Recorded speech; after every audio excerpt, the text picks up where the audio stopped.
Hi friends, आज आप लोगों के साथ शेयर करने वाली हूँ 32 साइज सिंगल कटोरी ब्लाउज फर्मा कटिंग। तो ये है फुल मेजरमेंट, स्क्रीन पे है, आप लोग देख सकती हो। तो पहले कटिंग करूँगी बैक पार्ट। तो बैक पार्ट का रेडी लेंथ है 13.5 इंच। तो 1 इंच लिया सिलाई मार्जिन के लिए, तो हो गए हैं 14.5 इंच। तो 14.5 इंच पे मैंने एक मार्किंग कर दिया है। और ये होगा डीप नेक पे, इसलिए मैंने शोल्डर लिया है 5 इंच। डीप नेक पे शोल्डर ज़्यादा लेंगे तो शोल्डर गिर जाएगा। और आर्म होल लिया है 5.5 इंच, जितना मैंने शोल्डर लिया था उससे हाफ इंच ज़्यादा लिया है आर्म होल में। और चेस्ट है 32 इंच। 32 को 4 से डिवाइड करने से होते 8 इंच। अभी 8 इंच पे मैंने एक मार्किंग कर दिया है। और एक्स्ट्रा ले लूँगी 2 इंच। कभी भी छोटा पड़ गया तो उसके खुल के बड़ा भी कर सकती हूँ। मतलब आप लोग चाहे तो डायरेक्ट मेन फैब्रिक में भी कटिंग कर सकती है, लेकिन मैं आप लोगों को इस तरह से फर्मा कटिंग करके दिखा रही हूँ। आप लोग डायरेक्ट मेन फैब्रिक में कटिंग करना 32 से इसका कटोरी ब्लाउज बनाएंगे तो। और आर्म होल की गुलाई के लिए मैंने बैक साइड में 1.5 इंच लिया है। और नेक का चौड़ाई लिया है 2 इंच, मतलब नेक विड्थ लिया है 2 इंच। और बैक नेक का डीप लिया है 10 इंच। आप लोग चाहे तो बैक साइड में डिज़ाइन भी दे सकते हैं, लेकिन मैंने सिंपल गुलाई की शेप दे दूँगी। तो इस तरह से मार्किंग कर लिया है। अभी उसको सिंपल गुलाई का शेप दे दिया है। आप लोग चाहे तो डिज़ाइन भी दे सकती है और थोड़ा सा डिप भी कर सकती है, कोई बात नहीं। तो मेरा बैक पार्ट मार्किंग करना कंप्लीट हो गया है। अब इसको कटिंग कर लूँगी। जिस तरह से मैंने मार्किंग किया है उसके ऊपर ऊपर ही मैंने कटिंग कर रही हूँ।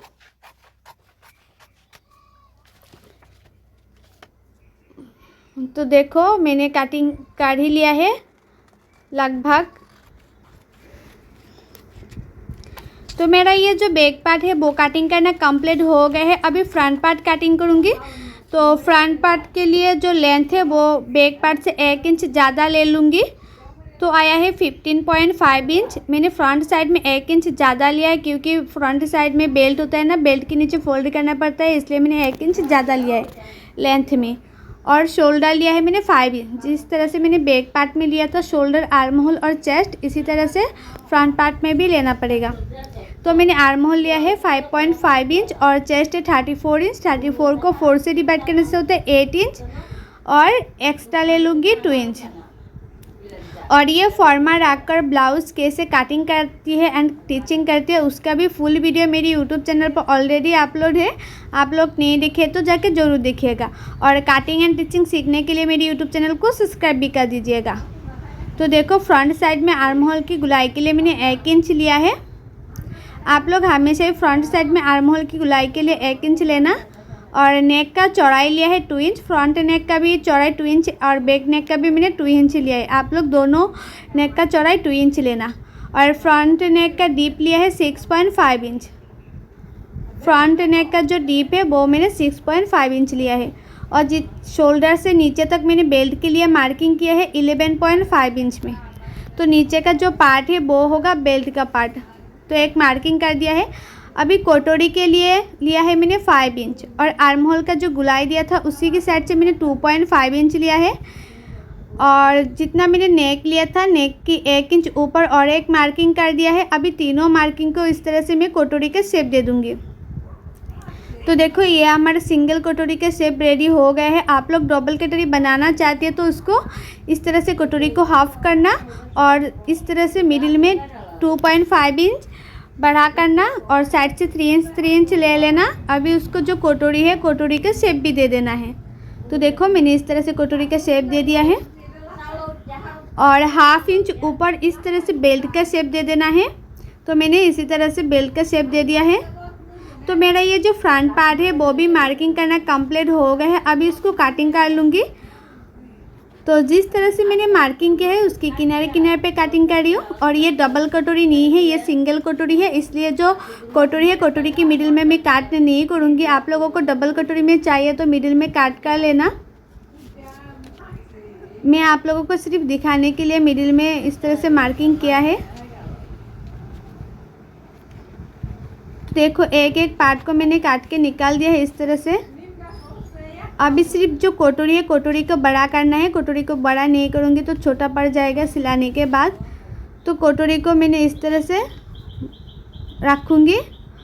और कटोरी की ये साइड से भी मैं 1/2 इंच ऊपर करते हुए एक मार्किंग कर दूंगी और ये मार्किंग को मैंने इस तरह से तिरछा करते हुए मिला दूंगी और एक्स्ट्रा जो मैंने मिलाया है तिरछा वो एक्स्ट्रा करके मैंने काट कर लिया है।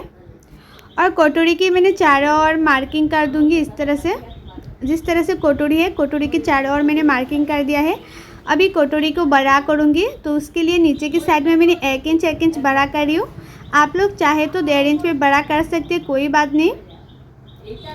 जो लोगों को जो चेस्ट का मतलब ब्रेस्ट का साइज़ थोड़ा सा ज़्यादा है वो लोग चाहे तो नीचे की साइड में 1.5 इंच बड़ा कर सकती है। और ऊपर की साइड से मैंने 1/2 इंच लिया है। अभी उसको इस तरह से मिला दिया है, जिस तरह से कटोरी का शेप है उसी का शेप दे देना है।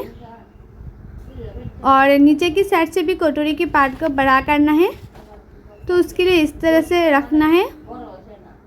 और उसके बाद इसी तरह से मिडिल में रखते हुए एक मार्किंग कर देना है। और ये जो मैंने मिडिल में मार्किंग किया है उसके नीचे मैंने 1 इंच नीचे इस तरह से एक मार्किंग कर दिया है। और साइड से मैं और 1/2 इंच ले लूँगी। इस तरह से मैंने 1/2 इंच ले लिया है। अभी उसको इस तरह से मिला दूँगी। तो देखो लगभग मेरा जो कटोरी है वो रेडी हो गए है मार्किंग करना। अभी उसको इस कटिंग कर लूँगी। और बहुत लोगों का प्रॉब्लम होती है ना कि जो कटोरी होता है वो छोटा बड़ा हो जाती है, अच्छी तरह से बैठती नहीं है। बहुत लोगों का बहुत तरीके से दिक्कत आती है। तो आप लोग थोड़ा सा ध्यान देते हुए वीडियो को देख के उसके बाद कटिंग करना। आप लोगों का जो ब्लाउज़ है वो 100% नहीं 1000% गारंटी के साथ बोल रही हूँ, फिनिशिंग के साथ फिटिंग होगा। तो देखो मैं कटोरी जो है कटोरी का पार्ट भी कटिंग कर लिया है। अभी स्लीव कटिंग करूँगी। तो स्लीव के लिए बैक पार्ट से मैंने ऊपर से 1/2 इंच छोड़ते हुए मेजरमेंट लिया है, तो आया है 8.5 इंच। तो ये जो स्लीव आप लोग जब भी कटिंग करेंगे इस तरह से 2 फोल्ड कर लेना। और मेन फैब्रिक में कटिंग करेंगे तो 4 फोल्ड में कटिंग करना। तो चौड़ाई में लिया है 8.5 इंच स्लीव का। और स्लीव का लंबाई लिया है मैंने 6.5 इंच। जितना आप लोगों को लंबाई चाहिए इतना ले सकते हैं, कोई बात नहीं। तो देखो जितना मैंने लंबाई लिया है स्लीव का उसे 3 इंच नीचे और एक मार्किंग कर दिया है। अभी इसी मार्किंग को मैं इसी तरह से सीधा कर लूँगी। तो ये साइड से आप लोग देखो 2 इंच पे एक मार्किंग कर देना है, क्योंकि ब्लाउज़ में 2 इंच एक्स्ट्रा लिया था ना मार्जिन के लिए, इसलिए मैंने ये साइड से 2 इंच लिया है। और ऊपर की साइड पे मैंने 1 इंच लिया है। अभी दोनों मार्किंग को मैं इस तरह से मिला दूंगी और जो स्लीव होता है उसका शेप दे दूंगी। और ये है स्लीव कटिंग करने का सबसे आसान तरीका। और मुहूरी है 5 इंच और एक्स्ट्रा ले लूँगी 2 इंच। अभी उसको इस तरह से मिला दूंगी, उसके बाद कटिंग कर लूँगी। और स्लीव में आप लोग हमेशा फ्रंट साइड में 1/2 इंच अंदर रखते हुए कटिंग करना। बहुत लोग अंदर रखते हुए 1/2 इंच कटिंग नहीं करते हैं, तो उसके लिए जो स्लीव होता है वो अच्छी तरह से फिनिशिंग से रेडी नहीं होता है बहुत लोगों का ब्लाउज़। इस तरह से 1/2 इंच अंदर रखते हुए कटिंग कर लेना, तो फ्रंट साइड में कभी झूल नहीं आएगा। तो देखो स्लीव भी कटिंग करना हो गए हैं। अभी ये जो फॉर्मा है वो मुझे एक दीदी ने रिक्वेस्ट किया था कि 32 से इसका फॉर्मा कटिंग देने के लिए, तो उसी दीदी को ये फॉर्मा देने के लिए मैंने कटिंग किया है। तो मैंने आप लोगों को उसका कटिंग भी शेयर किया है। और आप लोगों को मेरा ये जो वीडियो है वो अच्छा लगा है तो लाइक शेयर सब्सक्राइब ज़रूर कर देना। तो देखो मैंने इस तरह से कटिंग भी कर लिया है। सो बाय, थैंक्स फॉर वॉचिंग, मिलती हूँ नेक्स्ट वीडियो पे।